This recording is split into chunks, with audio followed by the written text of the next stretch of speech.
রাধে রাধে মিত্র, ধাম সেবা উত্তম চ্যানেলে আপনাকে অনেক অনেক স্বাগতম। তো মিত্র, ব্রজে থাকুন বা যেখানেই থাকুন, বৈষ্ণব সেবা কিন্তু আপনাকে করতে হবে। কেন কি বর্তমানে কলিযুগে আমরা তো আর ভগবান শ্রীকৃষ্ণের সান্নিধ্য সহজে পাই না।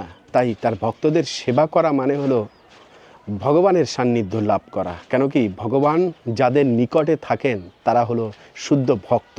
আর এই ব্রজের বাবাজি ওনারাই কিন্তু ভগবানের পার্ষদ, তাই না? তাই ওনাদের সেবা করা অতি আবশ্যক। মিত্র, আমাদের জীবনের ধন বিভিন্ন খাতে বিভিন্ন জায়গায় আমরা খরচ করি, কিন্তু ধর্মীয় কর্মে, ভগবত সম্বন্ধীয় কর্মে আমাদের ধন অবশ্যই লাগানো প্রয়োজন, নয়তো অর্থের সঠিক ব্যবহার কিন্তু হয় না। রাধারানীর এই কুটিয়াতে বৈষ্ণবদের একত্রিত হওয়া, এই যে কত বড় আনন্দের শুভ মুহূর্ত, আর সেই মুহূর্তটাকে একটুখানি ক্যামেরাবন্দি করে আপনাদের সামনে তুলে ধরলাম। তো আজকের এই ভিডিওটি শুরু করা যাক। তো যাই হোক, একে একে সব ভক্তরা আসছেন, সব বাবাজিরা আজ এই ধাম পবিত্র করে দেবেন। হ্যাঁ, ভক্তদের চরণধুলিতে এবার আমাদের সোয়াগ এন্ট্রি করছে hero heroine.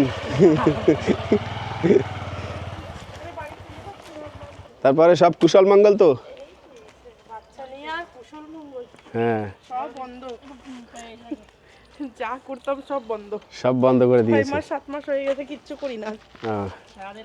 Radhe Radhe, দণ্ডবাদ দণ্ডবাদ। Video করা হচ্ছে না, আচ্ছা, পারবো না, পারবেন না? এ ধৈর্য লাগে, অনেক ধৈর্য লাগে। ধৈর্য আমার হবে না। $96 হয়ে পড়ে আছে। ওটা কি সেকেন্ড পেমেন্ট নাকি থার্ড পেমেন্ট? এটা হচ্ছে ফার্স্ট পেমেন্ট। ফার্স্ট পেমেন্ট $96, তাই আসছে না কেন? কি ভিডিওই বন্ধ করে দিয়েছে, কোত্থেকে ডলার জমবে পড়ে আছে।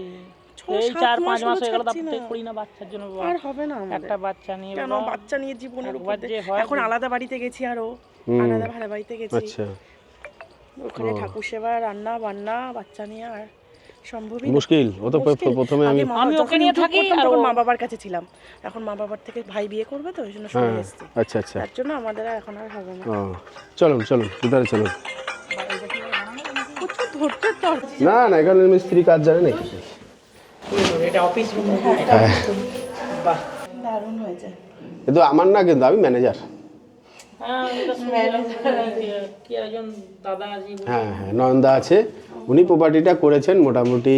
আমি ওনাকে উনি একতলা করছিল, আমি রিকোয়েস্ট করেছি না আমার যাত্রী টাত্রী আসে, আমার বাড়িতে 3টে রুম, আর আপনার কটা হবে? 7টা রুম, ব্যাস 10টা রুম হলে আমার চলে যাবে। মানে থাকা খাওয়া সব ব্যবস্থা, চলুন ধীরে ধীরে দেখিয়ে দিচ্ছি উপরে। না, অনেক যাত্রী আসে তো, আমার থাকা খাওয়া। হ্যাঁ, ক্যান্টিনের ব্যবস্থা আছে, চেয়ার টেবিলের ব্যবস্থা আছে, রুমও দেখিয়ে দিচ্ছি। চলুন আসুন প্রভু, দরজাটা লাগিয়ে দিন। ও দরজাটা খোলা থাক। হ্যাঁ হ্যাঁ হ্যাঁ, আসুন। প্রত্যেকটা রুমে অ্যাটাচ বাথরুম। রুম দেখে নিন। এই যে কোথায়? হ্যাঁ হ্যাঁ, যাচ্ছি। ঠিক আছে, ব্যাস এই যে রুম দেখে নিন। একটা রুম দেখলেই বুঝে যাবেন সব রুমে এইরকমই আছে। কিসের জন্য ডাকছে? হ্যাঁ হ্যাঁ হ্যাঁ, ভিতরে ঢুকে দেখে নিন, ওয়ার্ড্রপ সব আছে। রানি, একটু রুম দেখিয়ে দাও তো এক দুটো। রাধে রাধে।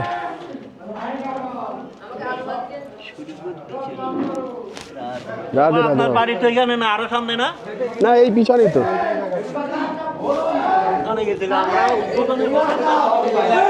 এই তো বেশ ভালো হয়েছে।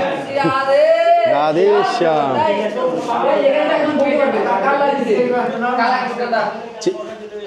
মিত্র, ভগবান বলেছেন শাস্ত্রে যে আমি গো এবং ব্রাহ্মণ কিংবা ভক্তদের মুখ থেকেই গ্রহণ করি। ভগবানের প্রয়োজন নেই ভুড়ি ভুড়ি ব্যঞ্জনের, কিন্তু ভক্তদের প্রয়োজনে যদি ভক্তরা এগিয়ে আসে তবেই কিন্তু ভগবানের দিকে এগিয়ে আসা মান্যতা দেওয়া হয়। মিত্র, যেরকম হস্তিনাপুর থেকে বিদুরজি যখন প্রস্থান করলেন তখন কিন্তু হস্তিনাপুরে দুর্যোধনের জীবনে অন্ধকার নেমে আসে, তেমনি আমাদের গৃহের যদি উন্নতি সাধন করতে হয় অবশ্যই মাঝে মধ্যেই কিন্তু ভগবত সেবা, ভক্ত সেবা অবশ্যই করতে হবে, না হলে কিন্তু গৃহের উন্নতি হয় না। তুলসী সেবা এবং ভগবানের ভক্তদের সেবা যিনি করেন তিনিই কিন্তু গোবিন্দকে আয়ত্ত করে নিতে পারেন, তাকে কিন্তু বশে করে নিতে পারেন। তাই দুর্যোধনের সভায় যতদিন বিদুরজি মহারাজ ছিলেন ততদিনই কিন্তু তার ঐশ্বর্য ছিল। তারপর কুরুক্ষেত্রের যুদ্ধ এবং ধীরে ধীরে কিন্তু হস্তিনাপুরের রাজত্ব থেকে সম্পূর্ণ হাতছাড়া হয়ে যেতে হয় দুর্যোধনের। তো সে কারণে আমাদের বৈষ্ণব সেবা অবশ্যম্ভাবী।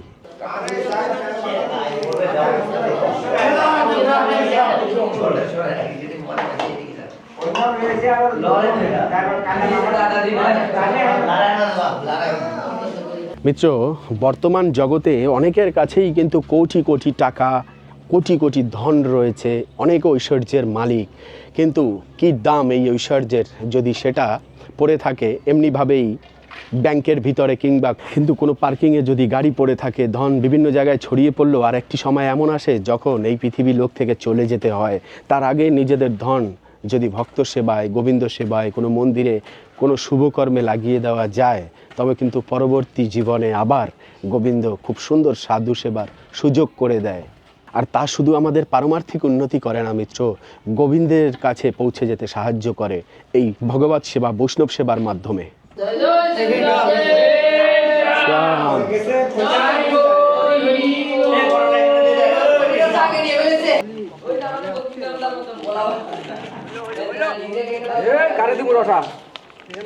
দুই তিন চার পাঁচ, পাঁচজন করে দিই। খুচরো নেই তো?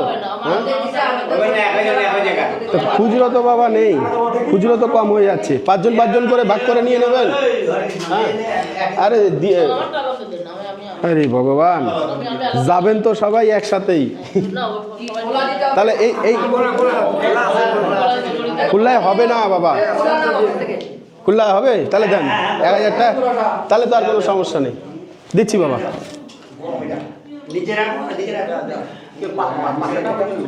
মিত্র, শুধু যে সাধু সেবা করলে আমাদের পারমার্থিক উন্নতি তা কিন্তু নয়, এই জগতেও ধন, যশ, খ্যাতি সব কিছুই প্রাপ্ত করা যায় এই সাধু সেবার মাধ্যমে।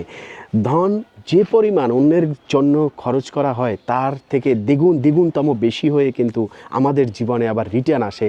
একথা আমি বলছি না, প্রেমানন্দ মহারাজ, ওনাকে তো চেনেন, ওনার মুখ থেকেও শুনবেন সাধু মহাত্মাদের কত মহিমার কথা বর্ণন করে যাচ্ছেন দিনরাত 24 ঘন্টা উনি ওনার প্রবচনে। তাই আমরা সাধু সেবার জন্য কিঞ্চিত মাত্র যদি খরচ করি, বড় বড় বিপদ, সংসারে বড় বড় অশান্তি এবং বড় বড় আসন্ন ঝড়গুলোকেও কিন্তু প্রতিহত করা যায় এই সাধুদের সেবা করে।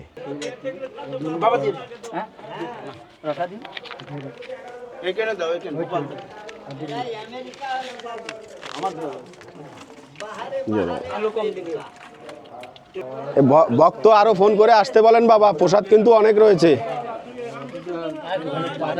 70 জন বাবা, পাতা দিয়ে দেন। না না না বাবা, যাচ্ছি, এই দুটো দিয়ে আসো, টিকিট নিয়ে আসো দুটো। আর অনেকে বৃন্দাবনে আসতে চান, তাই না? কিন্তু সেই বৃন্দাবনটাকেই কিন্তু আপনি যেখানে আছেন সেখানে নিয়ে যাওয়া যায় সাধু সেবা করে। কারণ কি, সাধুরা যে গৃহে আসেন, যেখানে কীর্তন করেন, যেখানে একসাথে বসে ভগবানের প্রসাদ সেবা করেন, সেই গৃহ বৃন্দাবনের থেকে কম নয়। বৃন্দাবনেও যা হয় আপনার গৃহেও মিত্র সেটিই হচ্ছে।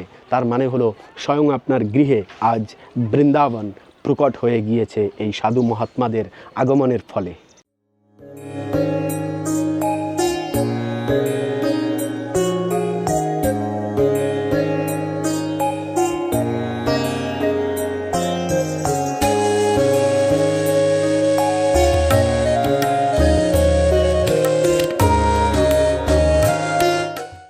বৈষ্ণবের সব যা লাগে আমার সব লাগুক। রাধে রাধে বাবা, আশীর্বাদ করবেন। হ্যাঁ বিলকুল, আশীর্বাদে আশীর্বাদ। হ্যাঁ হ্যাঁ, চলো। ওই দুজন বাবাজি আছে, ওই পাশে বসবে, এই পাশে আপনারা সবাই বসে যাবেন। চলো, ওইদিকে বসে বাবা, বাবাজিরা এই পাশে বসলে হয়ে যাবে কি?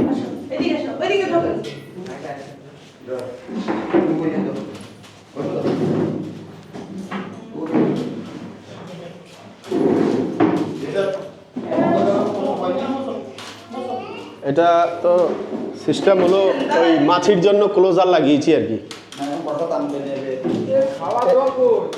হ্যাঁ, খাওয়ার জলের অভাব নেই। এই ছেলে পেলে দুটো এইখানে থাকবে, সে কোথায় দৌড়াদৌড়ি করে কি জানি। জল দিতে হবে, এই 2 মগে জল দিয়ে ভর্তি করতে হবে। ও, সে করে দিচ্ছি এক্ষুনি। ভাইপো আসো তো, জল ঢালো জল ঢালো। রনি গেছে ওদিকে? হ্যাঁ, তা তুমি এদিকে থাকবে তো। এবারে মিত্র প্রশ্ন হতে পারে যে আচ্ছা, ভক্তদের সেবা কি ভগবান করতে পারে না? ভক্তদের সেবা আমাদেরকে কেন করতে হবে? মিত্র, ভগবান আসলে আমাদেরকে সুযোগ দেন যে তুমি আমাকে তো সেবা ডাইরেক্টলি করতে পারবে না, আমার এই ভক্তদের সেবা করে তুমি আমার কাছে ফিরে আসো এবং পবিত্র হয়, তোমার জীবনের পরিবর্তন নিয়ে আসো। আর ভগবান ভক্তদের সেবা করতে পারেন কি না, সেই প্রশ্ন যদি বলেন তাহলে না মিত্র, শুদ্ধ ভক্তদের সেবা ভগবান কখনোই করতে পারে না। তার কারণ কি জানেন? তার প্রমাণ হলো সুদামা। ভক্ত সুদামাকে ভগবান শ্রীকৃষ্ণ অনেকবার সেবা করতে চেয়েছে, কিন্তু সুদামা কি করেছিলেন মিত্র জানেন? হ্যাঁ, ভগবানের কোনো সেবাকেই উনি গ্রহণ করেননি। কেন কি, আমার প্রেম যে ব্যক্তি, সেই ভগবান যাকে আমি এত ভালোবাসি, শ্রীকৃষ্ণ, তিনি আমার সেবা করবেন, আমি তাকে দিয়ে কেন সেবা করাবো? এই ভাব যখন ভক্তদের ভিতরে চলে আসে, তখন ভগবানের কাছে আর ভক্তরা কোনো রকম সেবা চান না। তাই ভগবানও লাচার হয়ে পড়ে যে আমি সেবা করতে চাই, অথচ আমার ভক্ত আমার কাছ থেকে সেবা গ্রহণ করছে না। তাহলে সেই ভক্তর সেবা যদি কোনো ভক্ত করে দেয়, তাহলে ভগবান তার প্রতি অনেক প্রসন্ন হয়ে যায়। কেন? ভগবান তো অসামর্থ্য ভক্তের সেবা করার জন্য। ভক্ত বলে, গোবিন্দ আমি তোমাকে চাই, শুধুমাত্র তোমার কাছ থেকে আমার চাওয়া হলো তুমি, তোমার কোনো ধন কোনো সেবা আমার প্রয়োজন নেই। তাহলে তো স্বার্থের প্রেম হয়ে গেল। আর ঠিক এই কারণেই ভক্তদের মুখের দিকে তাকিয়ে থাকে যে কখন একটি ভক্ত আরেকটি ভক্তের সেবা করবেন, সেই প্রয়াসেই তো ভগবান আমাদেরকে সুযোগ দিয়ে থাকে এরকম বৈষ্ণব সেবা করার। তাহলে বাবাজি, তোমার কি সাহায্য করতে হবে? না, পেয়ে যাবো। প্রসাদ একা একা পেতে পারবে? হ্যাঁ, তাহলে তো আর চিন্তা নেই, আপনার চিন্তা ঘুষে গেছে। খারাপ হয়ে যাবে, খারাপ হয়ে যাবে। একটু একটু ইয়ে উঁচু হয়ে গেছে একটু। এই বাস,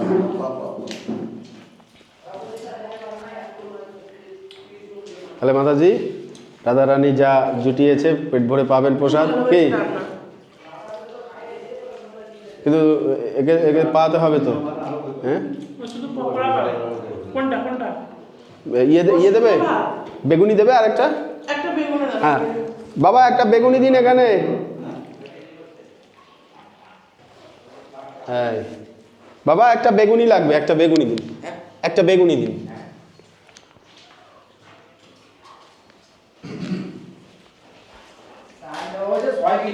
হ্যাঁ, মোট এই যে এখানে 6 কিলো দিয়েছে। না, হ্যাঁ, একটা সবজি ভাত, একটা ডাল ভাত। 4 কিলো, 6 কিলো দিয়েছেন। 6 কিলো। 6 কিলো দিলে 1 কিলোতে 1 কিলোতে খাইছি এতগুলো করে। এক একজনে 25 গ্রাম করে খাই না। 6 কিলো হ্যাঁ? বুঝতে পারলা না? সুন্দর হয়েছে রান্না। অনেক মন হয়েছে। ভালো হয়েছে রান্না। তাহলে একটু বেশি বেশি করে পেতে হবে, যদি ভালো হয়ে থাকে তাহলে বেশি পেতে হবে, তাই না? আচ্ছা, অন্ন লাগবে তাই তো? অন্ন লাগবে বাবা, অন্ন। যতবার ঠান্ডা হবে এটাই হলো, এটা রান্না করতে হবে, এটাই তখন রান্না সুন্দর এইখানে আটা দিতে হবে ওকে দিয়ে। না, এটা আসলে মাছির জন্যই শুধু এটা লাগানো আর কি, ক্লোজারটা খোলা রাখলেই মাছি ভর্তি হয়ে যায় না। আজকের এই ভিডিওটি ছিল এই অবধি। পরবর্তী ভিডিওতে আবার দেখা হবে, কথা হবে। সে অবধি ভালো থাকবেন, সুস্থ থাকবেন। রাধে রাধে।